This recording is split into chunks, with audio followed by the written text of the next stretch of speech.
Welcome guys to the tutorial info channel.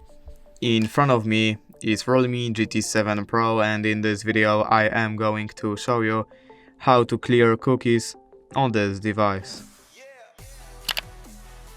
Alright, so to do this, firstly we have to open our Google Chrome app, and then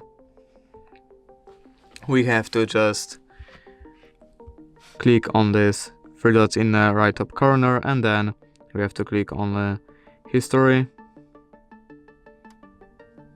Then we have to delete browsing history, and we have to just make sure that we have checked on the checkbox cookies and site data. And that's how we can delete cookies. If you did enjoy this video, leave a like and subscribe. Thank you guys for watching. Bye!